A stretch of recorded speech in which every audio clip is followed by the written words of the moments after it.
Muito bem.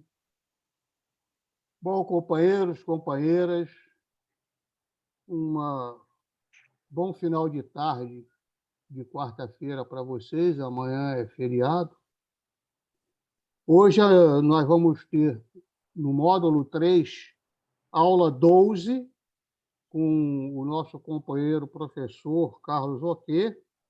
O tema da aula hoje: qual é o papel do Bloco Democrático e Popular para enfrentar a pandemia? Eu peço a todos que mantenham os seus microfones desligados, os vídeos também, para não pesar na gravação. Nós vamos fazer até às 9 horas, para não ficar pesada a gravação para o Fábio depois. Então, boa noite. Boa noite, Ernesto.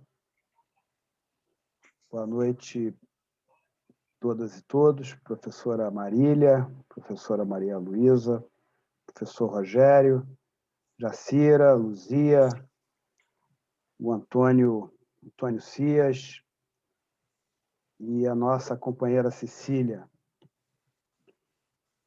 Eu imaginei que seria interessante, nessa aula, apresentar um texto que nós escrevemos em março último, onde nós defendíamos a necessidade de que esse bloco histórico tivesse como pauta prioritária na construção da oposição ao governo Bolsonaro o protagonismo popular, as ruas. E, de certa maneira, eu fui beneficiado, uma vez que, no sábado passado, apesar de algumas tentativas realizadas em 2020, seja pelo MST, seja pelo movimento de mulheres, seja pelo movimento estudantil, nós realizamos um ato,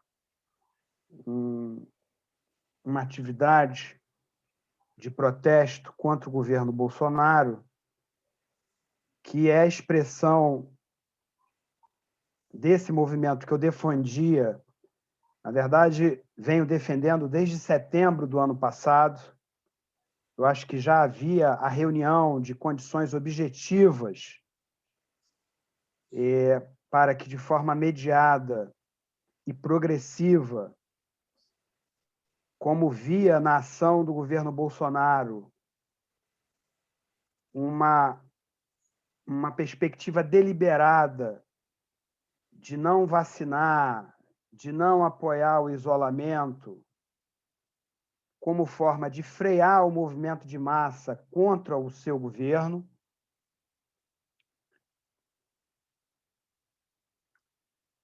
Então, a ideia é apresentar esse documento, mas, embora ele esteja relativamente defasado, as questões ali colocadas permanecem na conjuntura e, eu diria, até na conjuntura histórica.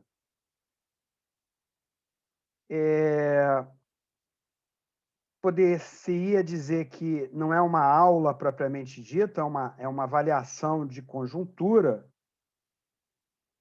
mas eu entendo que as nossas aulas, elas também cumprem esse papel pedagógico de fazer o debate político por excelência. Então, Ernesto, eu vou subir aqui o texto. Eu acho que eu estou habilitado para compartilhar a tela e pretendo fazer uma leitura a mais agradável possível, fazendo um diálogo com vocês, e, naturalmente, que às 20h15, tendo terminado ou não a leitura desse pequeno ensaio, a gente abre para o debate.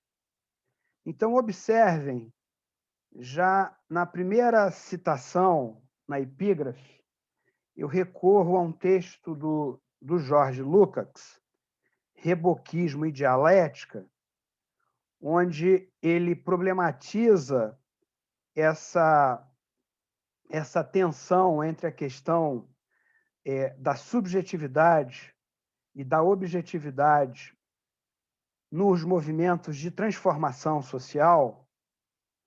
E, claramente, Rogério, eu estou aí, em particular, fazendo uma crítica à direção do Partido dos Trabalhadores e, embora naquele momento ainda houvesse, no dia 25 de março, quando escrevi esse documento, embora ainda houvesse um conjunto de questões colocadas para a candidatura Lula, né, que hoje está mais consolidada, ao próprio lulismo. Né? Naquele instante, Jacir, eu dizia, olha, a análise recorrendo ao Lukács, e esse texto dele escrito no início da década de 20 do ano passado, do século passado, perdão, ele dizia, olha, a análise da situação objetiva evidencia não só a impossibilidade puramente objetiva de determinado passo ou de um sucesso, mas também, em algumas passagens, a incapacidade de classes, partidos e seus líderes tirar as consequências possíveis de situação dada e agir de acordo com elas. Ou seja, eu já, nesse momento, como eu disse a vocês, a rigor essa posição eu já vinha defendendo junto à Frente pela Vida, junto ao movimento da reforma sanitária brasileira, uma vez que, dada a nossa inserção no Centro Brasileiro de Estudos de Saúde, o SEBS, como eu fui ex-presidente da Associação Brasileira de Economia da Saúde, eu entendia que esse bloco histórico sanitarista ele tinha autoridade política, técnica e moral para ser, digamos assim, a vanguarda desse processo histórico e, portanto, discutia com as suas lideranças a necessidade. Vou dar um exemplo, como já discutimos aqui, o governo Bolsonaro aprofundou a política de austeridade fiscal a partir da emenda constitucional 109. Você teve o teto de gasto em 2016, depois do golpe contra a presidenta Dilma Rousseff. Foi votada a emenda constitucional 95, que congelou, na verdade reduziu, que congelou os gastos sociais e os investimentos públicos pela inflação passada. Ou seja, se a arrecadação cresce, se o produto interno bruto cresce, isso não teria, pelas regras fiscais vigentes, isso não implicaria em aumento de recursos para os gastos sociais e para os investimentos públicos, que foram dois elementos fundamentais da política econômica exitosa do Partido dos Trabalhadores, ou naquilo onde ela foi exitosa nesses 13 anos. E o que o governo Bolsonaro fez em 2021, pessoal? Né? Decretou o fim da pandemia, porque retomou as regras fiscais, o teto de gasto, a lei de responsabilidade fiscal, a regra de ouro, o resultado do primário, que tinham sido revogadas em 2020, com o decreto de calamidade pública e com orçamento de guerra. O que o governo Bolsonaro fez? Além de retornar com as regras fiscais, com a austeridade fiscal, em plena pandemia, o que já per se evidencia uma política de genocídio do Estado, uma vez que política de austeridade fiscal, mesmo antes da pandemia, ou sem a existência de pandemia, Maria Luísa, já era evidenciado empiricamente pelos economistas da área da saúde, pelos epidemiologistas da área social, que ela mata, ou, se vocês preferirem em termos técnicos, piora os indicadores de mortalidade das sociedades. Imagine a política de austeridade fiscal em plena pandemia. Isso per se, já seria um elemento concreto, por exemplo, para análise da CPI. Mas, voltando, o governo Bolsonaro, além de retomar as regras fiscais em plena pandemia em 21, ele aprofundou a política de austeridade fiscal. Pasmem!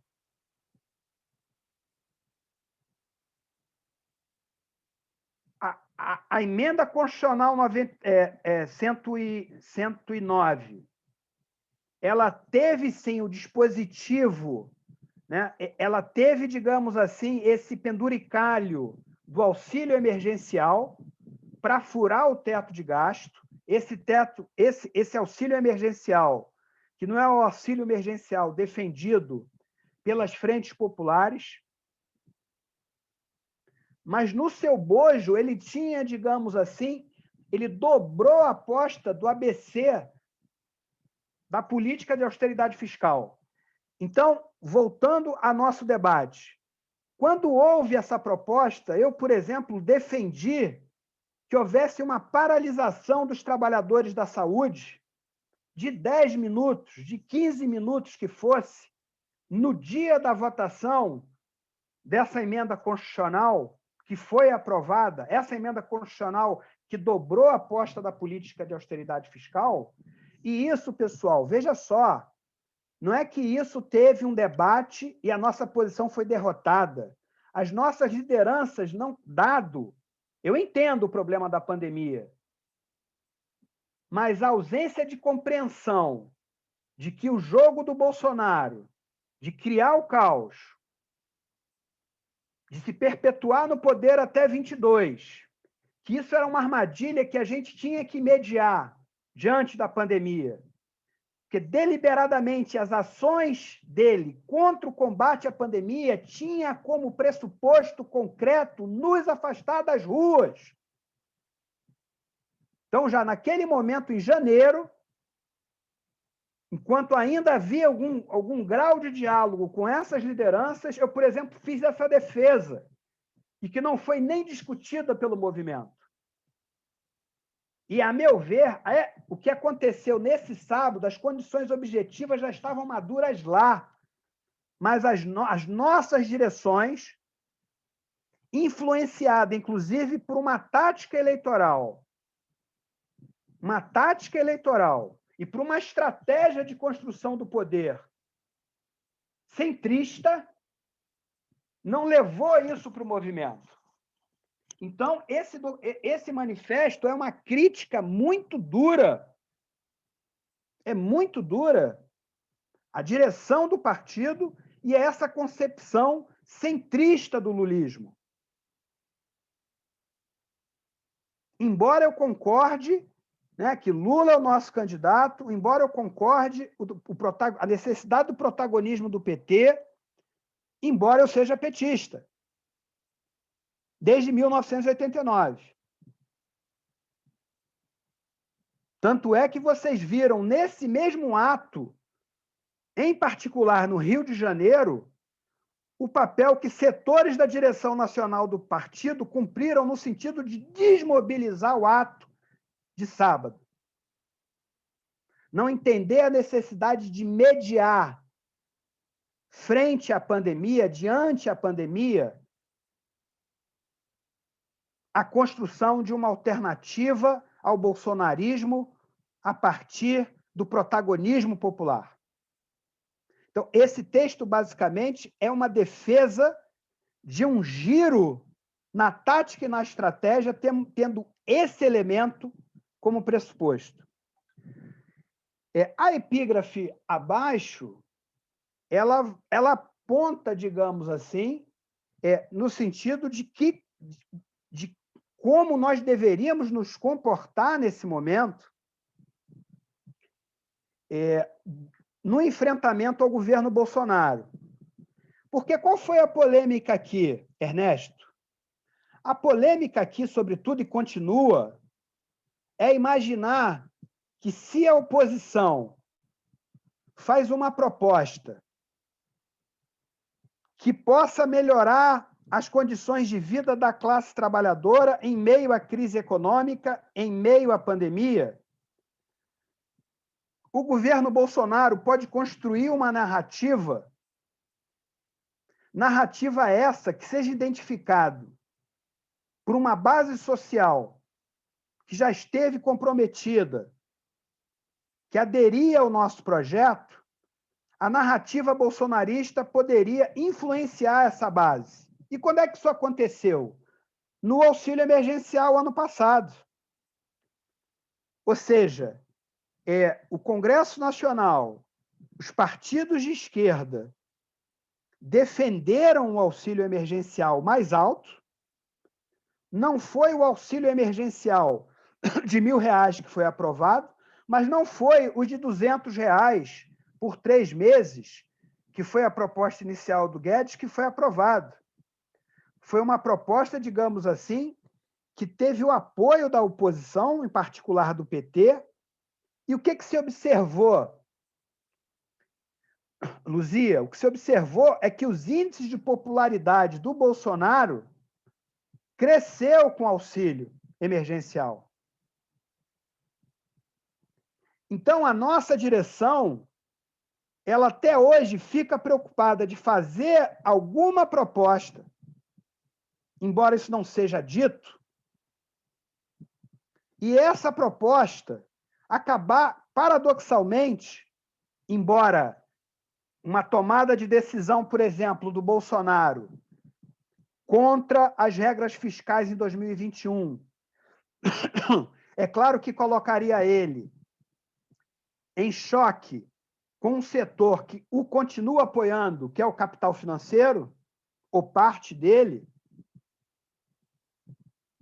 Mas, de qualquer maneira, a nossa direção não fica vacilante.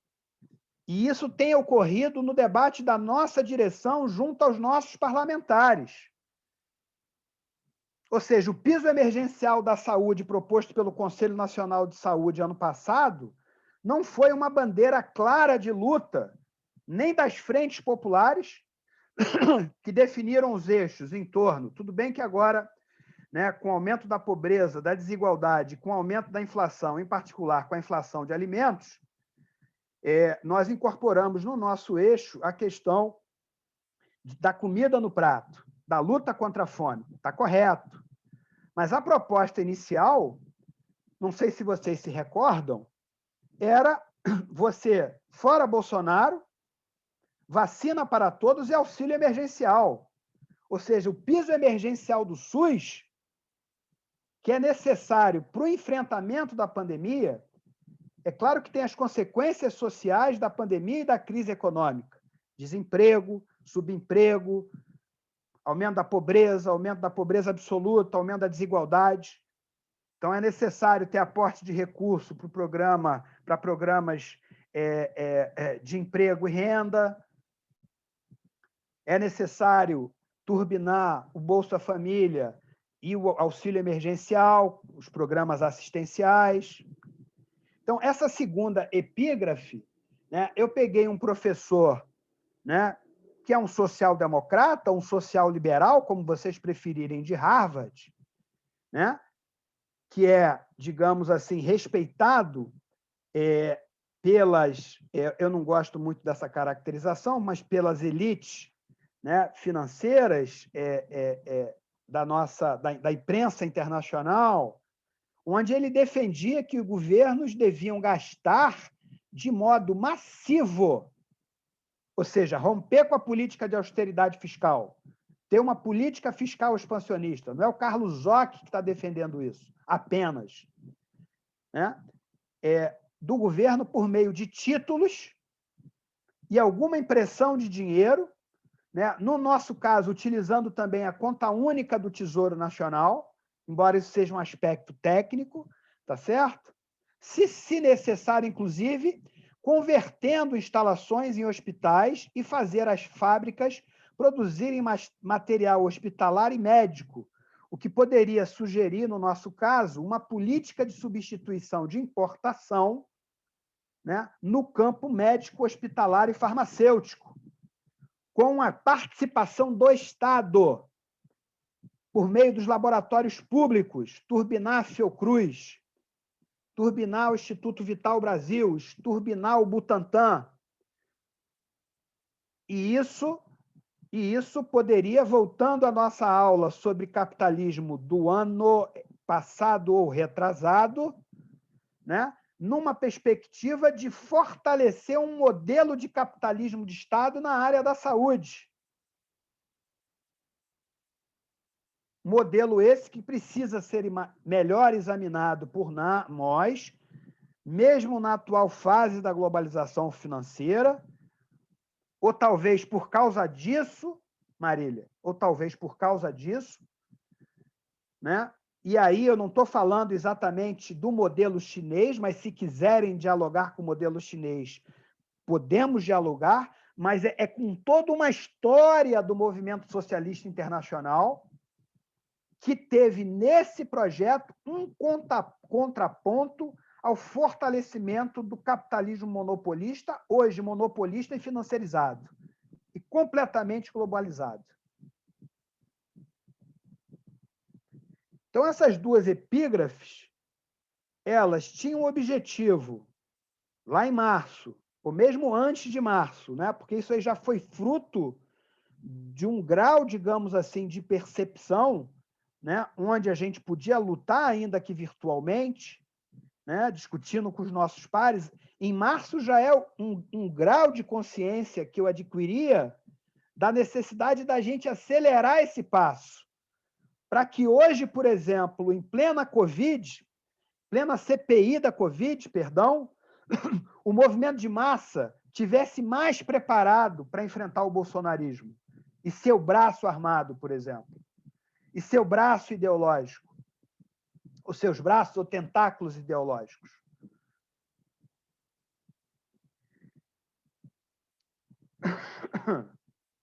Introdução.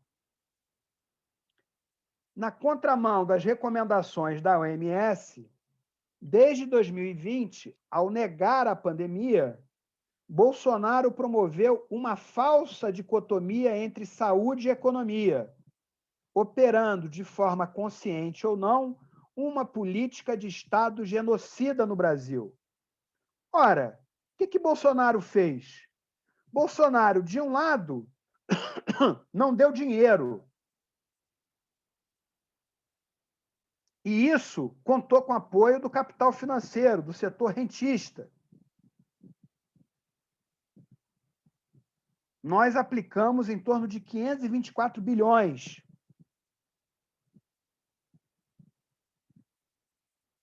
E isso, embora a economia tenha caído 4,1%, ela teria caído 10% se você não tivesse feito essa política fiscal agressiva como você fez ano passado. Mas ele não quis dar continuidade. Ao fazer isso, ele impede que as famílias, que os trabalhadores fiquem em casa. Ora, quando ele não dá dinheiro e ele nega a pandemia, defende a cloroquina, é contra os contratos de vacina, ele, de um lado, está colocando, né, esses trabalhadores, e, em particular, a pequena burguesia, que Maria Luísa e Ernesto sabem bem o papel da pequena burguesia nesse processo de fascistização da sociedade, seja no neofascismo, seja no fascismo clássico do século passado. Ele coloca esse setor, procura colocar esses setores sociais em particular contra a esquerda de um lado. Mas isso é pior. Quando ele nega a pandemia, quando ele não combate a pandemia, ele impediu durante esse período que nós fôssemos à rua contra o seu governo. Ele nos imobilizou, ele ganhou tempo. E pior, colocou a sua base social na rua.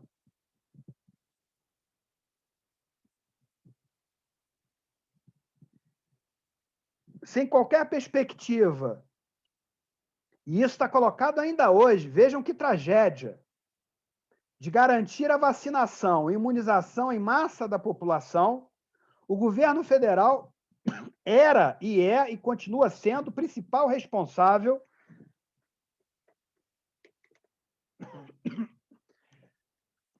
pela tragédia que assistimos com mais, olha, na época 300 mil mortes, hoje já são quase 500 mil mortes.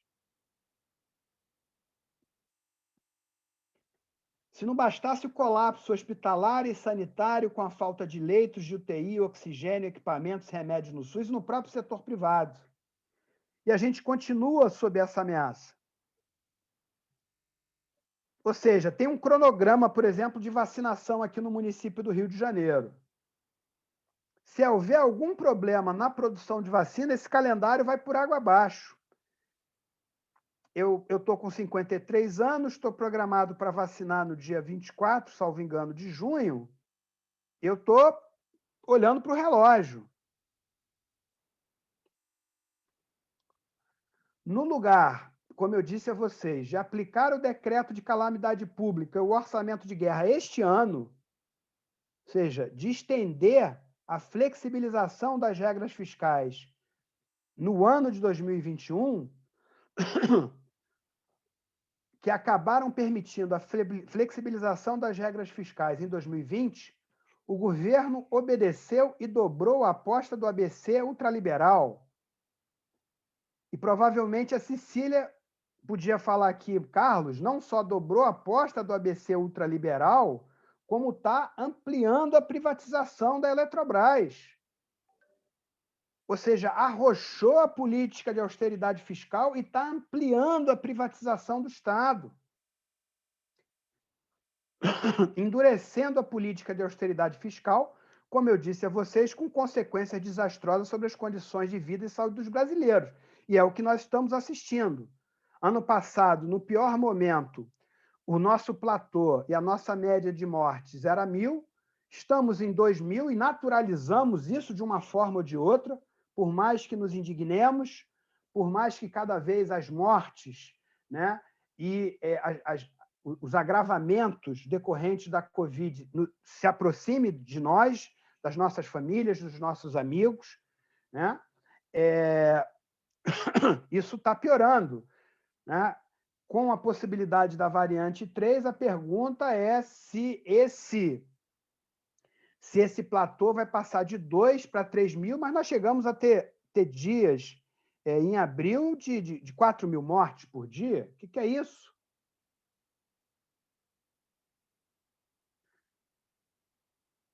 Crise econômica e sanitária.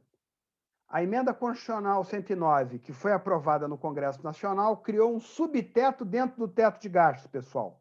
Tecnicamente, foi isso que aconteceu. Imaginem, o teto de gastos já vinha restringindo os gastos sociais e os investimentos públicos, em detrimento das despesas financeiras, que essas não têm nenhum teto.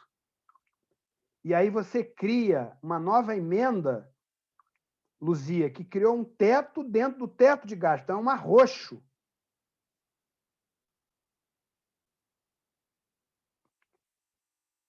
Da política de austeridade fiscal, penalizando estados e municípios, ou seja, isso vale também para os entes federativos, né, que tem o potencial, né, acionado os gatilhos de arrochar o salário dos servidores, junto com a reforma administrativa, Cecília, né, desvinculando os fundos sociais e, naturalmente, constrangendo aí as despesas com saúde. Então, como eu já sugeri a vocês anteriormente, ao invés de mitigar os efeitos da crise sobre a pobreza e a desigualdade e a própria fome, injetando recursos na economia, Bolsonaro briga com prefeitos e governadores, está aí a judicialização no Supremo Tribunal Federal, jogando as classes populares e a pequena burguesia contra o isolamento social, as quais, compelidas ao trabalho forçado, tá, Marília? Talvez tenha forçado um pouco aí nessa categoria, mas, né, você ser obrigado a trabalhar em plena pandemia, né, você está, sobretudo se você faz parte de um grupo social mais vulnerável, o Bolsonaro está matando, está condenando essas pessoas à morte, né? É uma escravidão, digamos assim, que mata fisicamente os trabalhadores, né? Que estão cada vez mais vulneráveis à contaminação da Covid e suas letais variantes.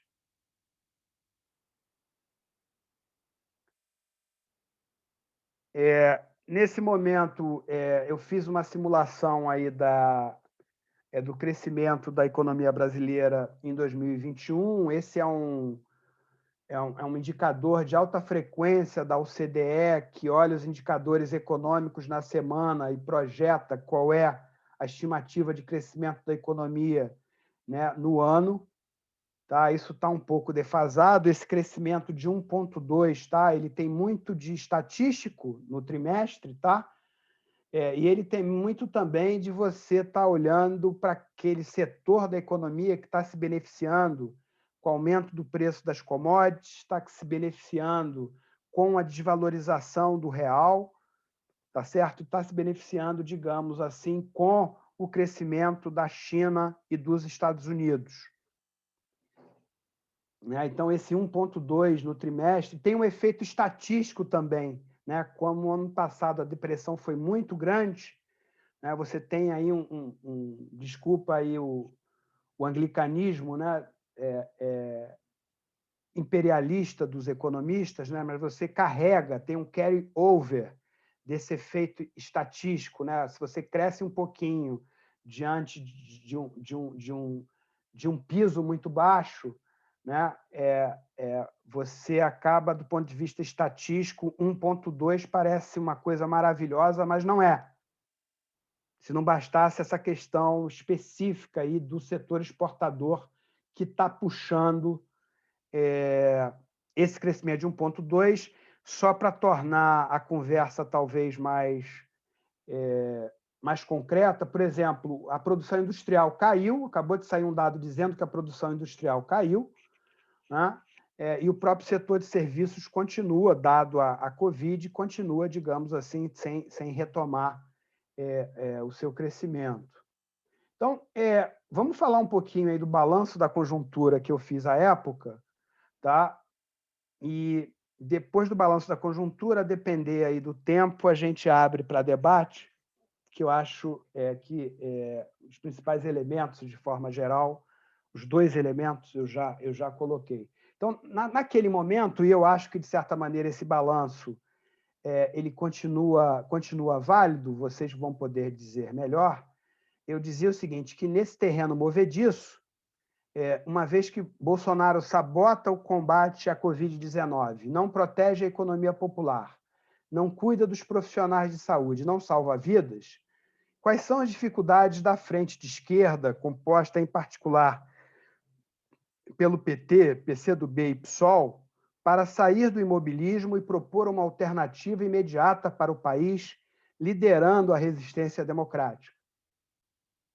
Eu dizia à época, sem desconhecer diferenças dentro da esquerda, vale dizer para aqueles de nós que estão acompanhando os balanços em torno da manifestação de sábado, sabe que existe ainda uma presença desse caldo de cultura, Rogério, antipetista, né, muito grande, né, dentro desse bloco histórico democrático, popular e socialista, né? Então, eu dizia, sem desconhecer as diferenças dentro da esquerda, onde uns são mais ou menos conectados ao pragmatismo eleitoral e a disputa institucional, não é tarefa fácil examinar sua capacidade de obter apoio para impor uma derrota política e cultural ao bolsonarismo.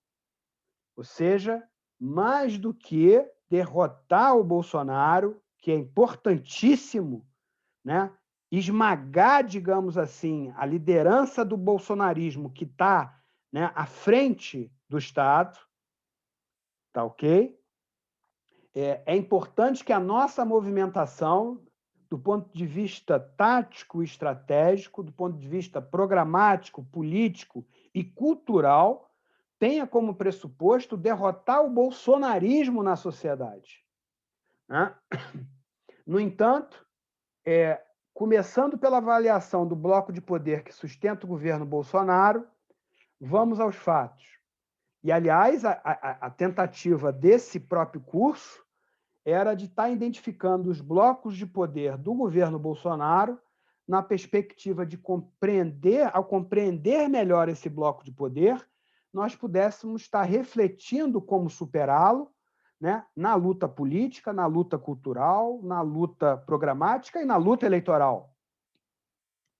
Então, eu dizia já naquele momento, antes do acirramento que vemos hoje entre Estados Unidos e China, e entre a parceria estratégica de China com Rússia, né? Apesar da vitória do Biden, que fragilizou de fato a direita internacional trumpista, e paradoxalmente isso cria um problema para nós, embora isso não esteja escrito aí, tá?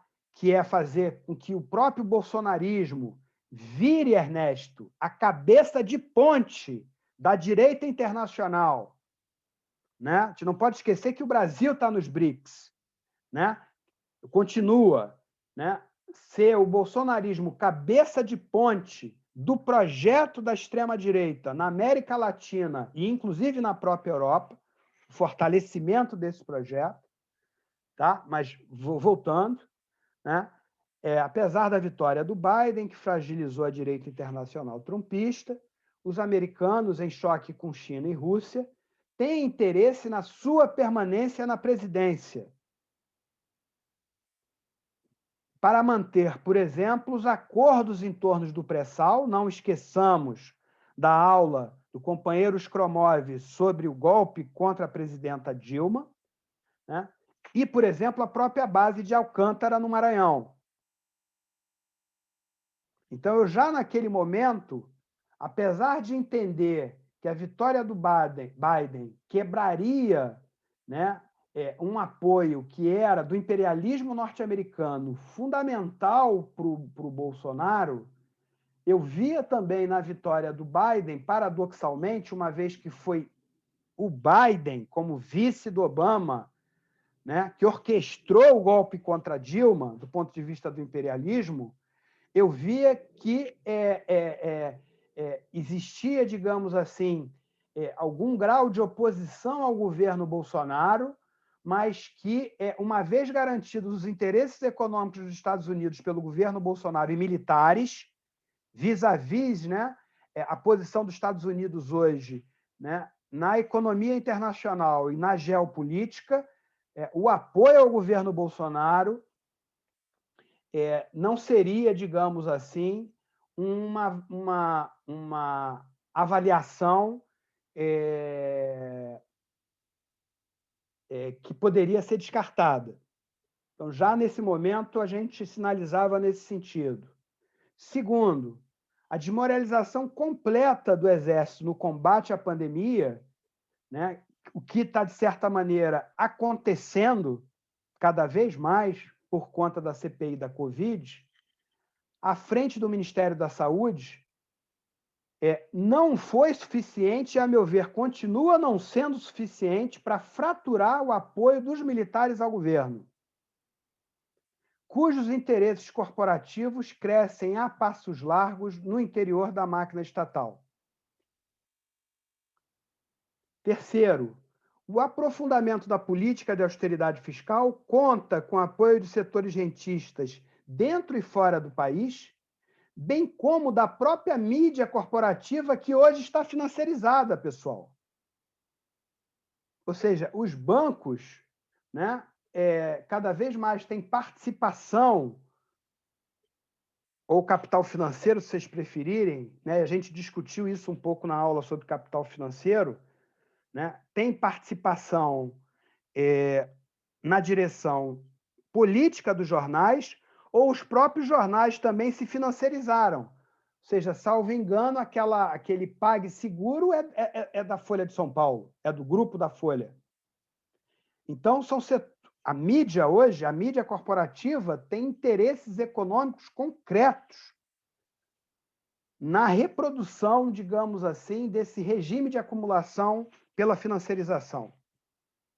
E vocês sabem a influência que eles ainda cumprem, mas aí tem as suas contradições secundárias. A disputa da Globo com a Record e com a SBT.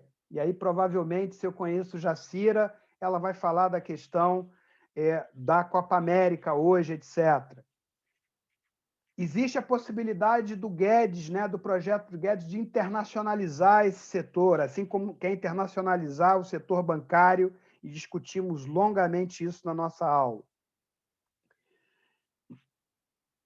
Quarto, o Centrão, junto com as bancadas da Bala, do Boi e da Bíblia, desfrutam de privilégios na administração, no orçamento público, no parlamento, interditando o impeachment e a CPI da Covid.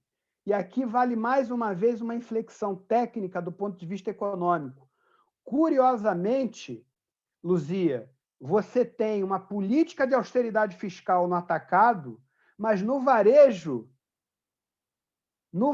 você tem mecanismos orçamentários de manter uma política clientelista, por exemplo, por meio das emendas. Boa parte dos recursos Covid na transferência para estados e municípios ano passado, pessoal, foi por meio de emenda, não foi transferência direta e automática para estados e municípios. Então, o Centrão, ele conseguiu, o governo Bolsonaro conseguiu acomodar a sua base parlamentar à base do clientelismo, do uso particular do fundo público, e, ao mesmo tempo, no atacado, vejam que adversário difícil, no atacado, manter a política e aprofundar a política de austeridade fiscal, está dobrando a aposta da privatização e está dobrando a aposta da reforma ultraliberal do Estado com a reforma administrativa. Como é que a gente não vai para a rua? Como é que a gente vai brigar contra essa avalanche? Como é que a gente vai construir nesse processo uma resistência para que, se a gente ganhar as eleições, a gente tenha poder de reverter esse quadro? Essa política tem que ser construída hoje. E, a meu ver, tendo como elemento central o protagonismo popular. Ah, mas tem a pandemia. Vamos mediar. Como fazer isso? Protegendo as pessoas. E, objetivamente, nós conseguimos isso no sábado. Objetivamente. Se conseguimos no sábado passado, por que não conseguiríamos há 6 meses atrás?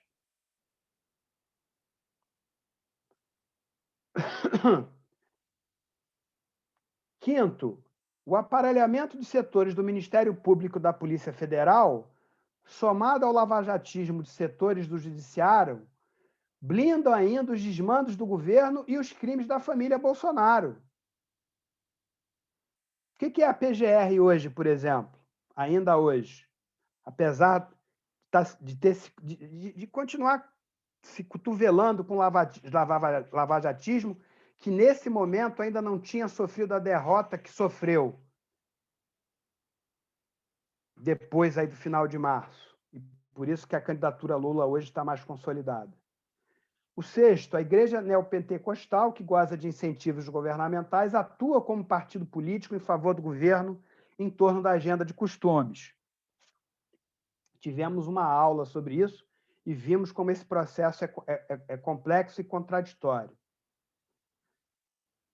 Naquele momento, eu dizia assim, bom, se é isso, que lições, portanto, a gente poderia tirar dessa conjuntura para a frente de esquerda e seus aliados pontuais ao centro, né? A gente não pode se esquecer como é que o partido atuou no debate sobre a eleição na Câmara dos Deputados e do Senado, na presidência, em particular na Câmara dos Deputados, na perspectiva de aumentar a pressão sobre Bolsonaro para mudar a correlação de força.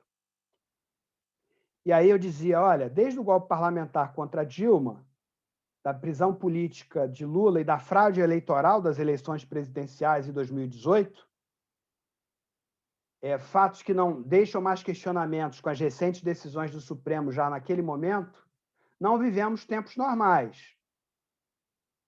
E essa frase, ela não é uma frase, essa caracterização, ela não é uma caracterização qualquer. Ou seja, então quer dizer que nós temos um governo, digamos assim, que e não é neofascista? Como é que é isso? Como é que é esse hibridismo com a democracia liberal, se vocês me permitem, burguesa? Né? Como é que é esse hibridismo? Bolsonaro atrasou a vacinação, por exemplo, e continuo defendendo essa tese, para imobilizar a oposição e para promover abertamente um quadro de instabilidade social, tramando um golpe, continua, a mano militar, caso sua reeleição seja ameaçada. E que cada vez mais está ameaçada. Cada vez mais ele joga para melar esse processo. 2, apesar do recrudescimento da pandemia, que impede a aglomeração física entre os indivíduos, toda a imaginação e criatividade deve ser empregada para responder e para denunciar o golpismo, inclusive no Tribunal Penal Internacional de Haia e na Organização das Nações Unidas, mobilizando a sociedade nas ruas com toda a proteção requerida, com o apoio massivo das redes sociais na internet. Já achava naquele momento, né? Nós estamos em maio, tudo bem, né? 2 meses, né? Foi dia 29, escrevi isso dia 25, né? E a história, as janelas de oportunidades nesse momento de crise, elas se abrem e se fecham, né? 3, né? E eu mostrei com dados nesse momento epidemiológicos, né?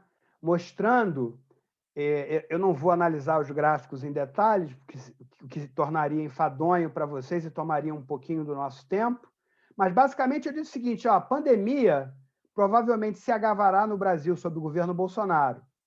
Em particular, cabe notar que as mortes confirmadas por Covid no ZEUA só diminuíram depois da saída do Trump, cujo negacionismo sustentou medidas semelhantes àquelas preconizadas por Bolsonaro. 4, o bolsonarismo dispõe de uma poderosa máquina de contra-informação com apoio da inteligência militar. Não sei se Ernesto concorda, mas assim eu vejo. Entretanto, o agravamento da crise econômica e sanitária vem derretendo o apoio do seu eleitorado, mas isso não significa que não possa ser revertido, e esse é um outro ponto importante. Por exemplo, CPI da Covid demonstra objetivamente que o Bolsonaro é o principal responsável, mas a gente não tem força política de tirá-lo. Ora, isso o fortalece ou enfraquece? Eu acho que o fortalece. Então, lembrem daquela primeira frase que eu coloquei lá, da dificuldade de fazer análise de conjuntura. Nesse terreno movediço, tudo muito frágil. Então, continuando, o bolsonarismo dispõe de uma poderosa máquina de contra-informação, com apoio. Entretanto, o agravamento da crise econômica sanitária vem derretendo o apoio do seu eleitorado, criando fissuras na sua base de apoio social e política, apesar da resiliência da pequena burguesia, em especial na área comercial e de serviços. Continuam, para não falar, é claro, né, do braço armado nas polícias civis, militares e paramilitares, na milícia. Quinto, e isso provavelmente é polêmico entre nós, porque também no balanço que está se fazendo dos atos, Maria Luísa, do sábado passado, volta novamente a questão de 2013, de que esse movimento organizado pela esquerda não se deixe ser capturada como foi tentado em 2013 e, em boa parte, obteve sucesso.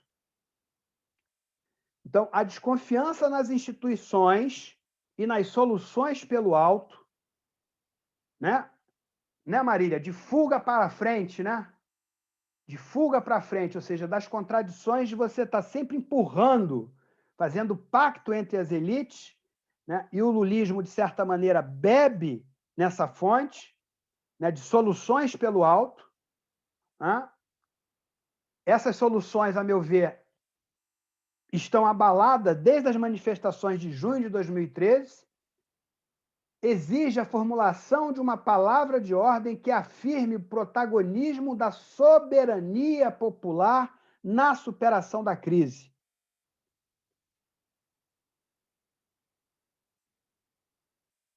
Na prática, se o cancelamento das acusações contra Lula no Supremo Tribunal Federal favoreceu a possibilidade de as forças progressistas abandonarem sua postura passiva em meio à guerra híbrida, e eu estou falando agora do nosso campo, antipetista, né?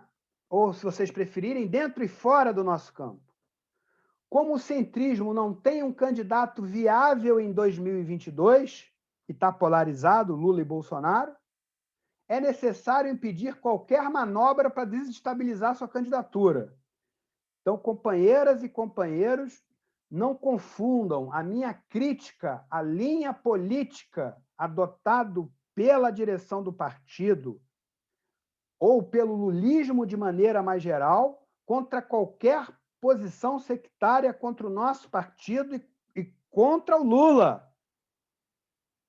Eu defendo a candidatura Lula, vou votar no Lula, é um debate sobre a nossa linha política que precisa ser feito pela base do partido, precisa ser feita pela turma Marisa Letícia, que é um coletivo de formação política do partido no Rio de Janeiro. Qual é a linha política que vai nos ajudar a derrotar o bolsonarismo?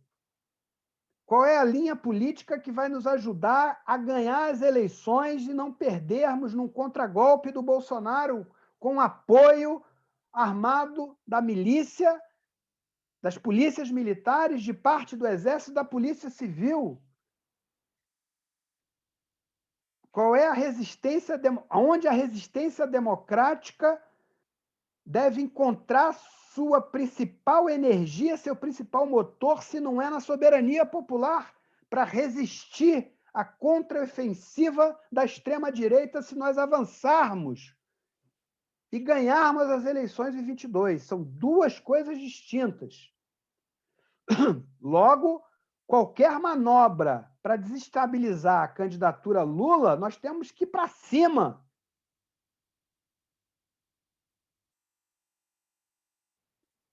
Diante desse quadro, eu tenho mais 5, 10 minutos, Ernesto, eu vou procurar terminar 8h10, que eu sei que é muito polêmico tudo isso. Diante dessa crise, eu só vou falar esse ponto 4 e concluo. Diante desse quadro, que síntese poderia ser feita acerca da disputa entre esses dois blocos antagônicos? Que consequências possíveis essa situação oferece à frente de esquerda, às frentes populares, e como se poderia agir de acordo com elas? dizia eu naquele momento, a luta entre democratas e fascistas, e olha que eu estou colocando do polo progressista, só pode ser resolvida com a vitória de um ou de outro. Se o golpismo de Bolsonaro não é totalmente um blefe, suas chances diminuem a cada dia com a queda do seu apoio popular e a divisão latente nas Forças Armadas. Ou uma divisão em parte das Forças Armadas. Mas quanto mais esse processo se estende, mais ele se estende, pelo que eu estou percebendo, em favor do Bolsonaro. E olha que só se passaram 2 meses. Esse processo seguirá tenso e contraditório, mas não devemos nos esquecer do fundamental. E se essa caracterização estiver errada, toda linha de argumentação que aqui desenvolvo está incorrendo no equívoco muito grave.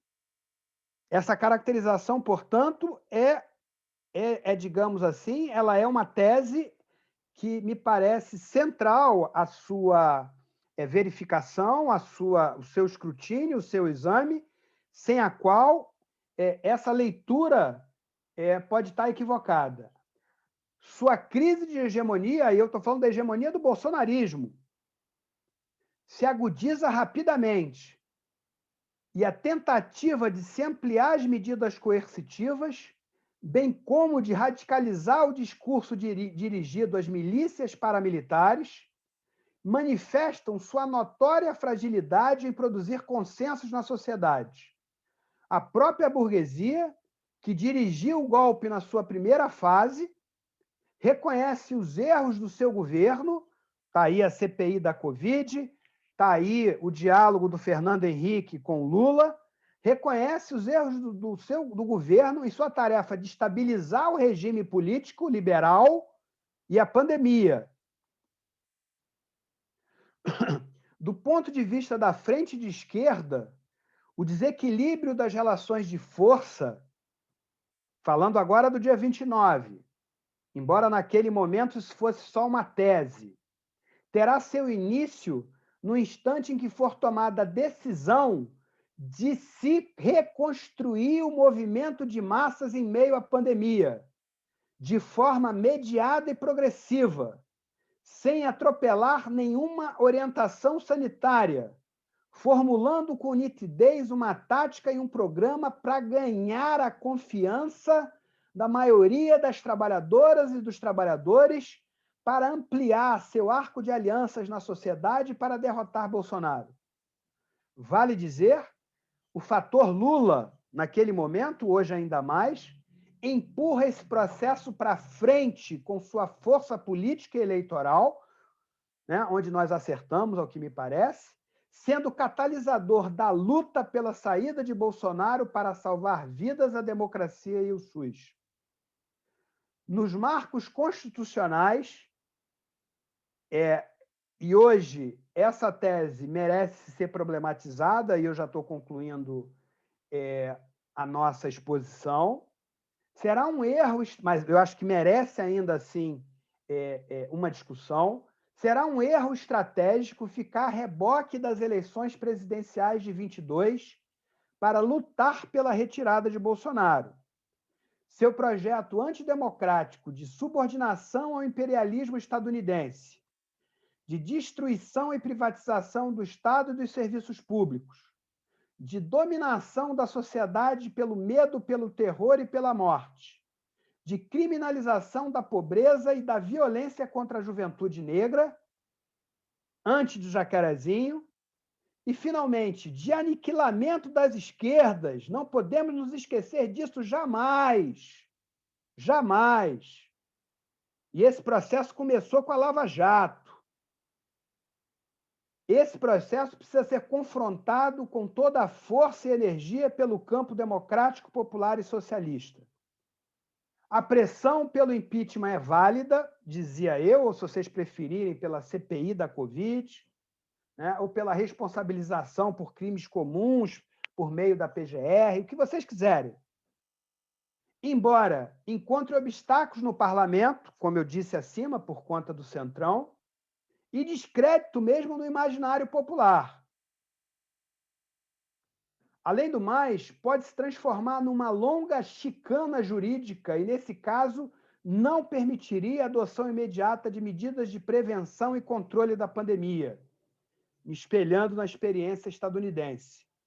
Por esses motivos, dado o esgotamento do governo, cada vez mais pipocam, naquela época em particular, propostas de emenda constitucional visando interditar o presidente devido aos seus crimes contra a humanidade durante a pandemia. Processo que hoje, concluindo, Ernesto, processo que hoje está colocado, né, no bojo da CPI da Covid, no bojo do movimento de massa, né, no bojo das contradições que esse processo pode levar com a saída do Bolsonaro, com a entrada, eventualmente, do próprio Mourão.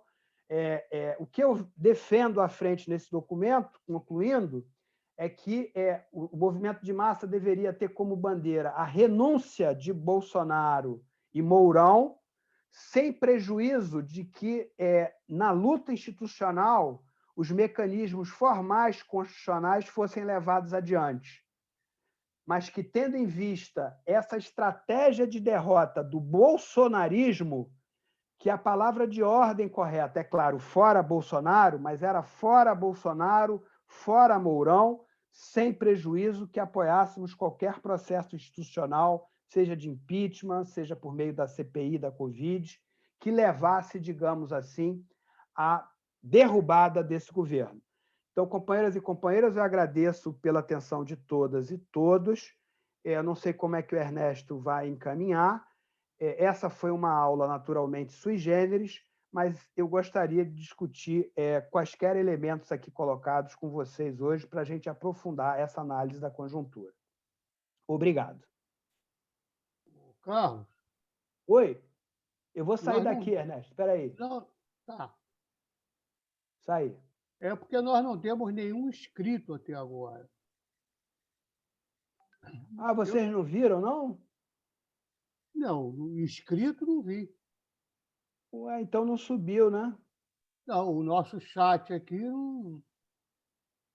No chat não tem nada. Engraçado. Eu subi aqui para mim, tá aparecendo para mim que eu estou compartilhando a tela. Ah, então tá. Então você pegou aí os inscritos. Isso. Ué, engraçado, Talvez você tenha que me autorizar. Não, compartilhou sim. Todo mundo viu o texto. Todo mundo viu o texto. Está compartilhando. Então. Não, o texto, o que eu estou falando é o seguinte, agora sim, a Jacira está se inscrevendo através do chat. Eu estou falando inscrição, não, inscrição. Tranquilo. Agora, por exemplo, a Jacira se inscreveu através do chat, então tá legal. Tem mais alguém para se inscrever? Isso aí é da dinâmica aí do grupo, tranquilo. Então, eu vou passar para a Jacira, enquanto ela faz a pergunta, se alguém quiser. Tá? Tranquilo. Jacira, minha querida Jacira, com você. A Luzia, antes da Jacira falar, a Luzia está me provocando aqui, Jacira. Não, deixa a Luzia falar, então, senão vão dizer que eu falo demais. Pode deixar ela perguntar. Pergunta aí, Luzia. Não, pergunta aí você, que eu acabo falando muito. Fala aí você, depois eu entro. Não tinha nenhum escrito, porque a gente ainda está em estado de concentração aqui com a aula, né? Não, sim, concordo. Eu até gostaria de pedir a você, Carlos, que falasse um pouquinho mais desse aumento do PIB. Eu entendi que você disse como o ano passado a economia foi tão crítica, né, que um pouco de melhora esse ano já aumentou em 1,2%. Mas, para as pessoas que não entendem, até meu sobrinho já mandou: aí, tia, viu? Como é que pode? Aumentou o PIB. Não sei o que. Então, eu gostaria de ter uma explicação razoável para passar isso para as pessoas. A gente precisa ter resposta, né, para essas essas situações assim que podem facilitar a popularidade dele, né? Então, isso é importante, a gente ter resposta para essas coisas. E a outra coisa que eu queria te falar, e agora depois eu falo, que eu tranquilo. esqueci. Tá bom?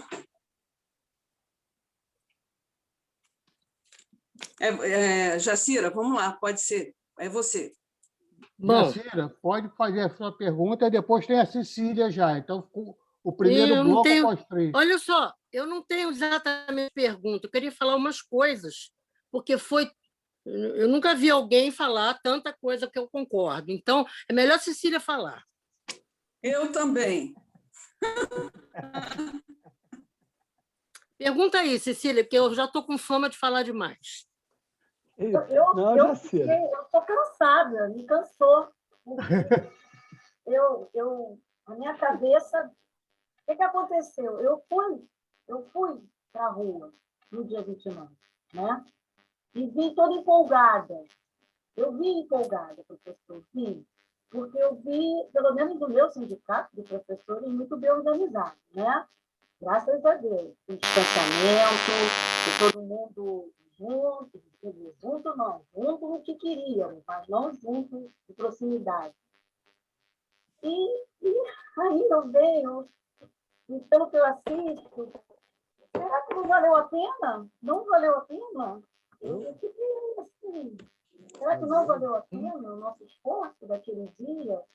E, por outro lado, eu voltei ao trabalho recentemente. E a gente vê professores falando assim, foi só uma passagem, eu espero um pouco que tudo isso vai passar, mas vamos voltar ao normal. Né? É assim que eles falam. E, por outro lado, também, eu vejo por conta da pandemia, eu vejo os pais, eu não vejo nem professor, mas eu vejo os pais muito mais abertos ao diálogo comigo do que próprios professores, entendeu? Como eu falo, eu sou da classe da educação básica, né? E eu consigo mais diálogo com essas pessoas que eu acho que estão mais sofridas mesmo, eu consigo atingir melhor do que, às vezes, conversar com um colega. Fica muito difícil, né? E eu consigo, por exemplo, hoje, falando com eles, que eles não apareçam na escola, que eles estejam do meu lado. Então, hoje eu consegui isso, eu fiquei feliz.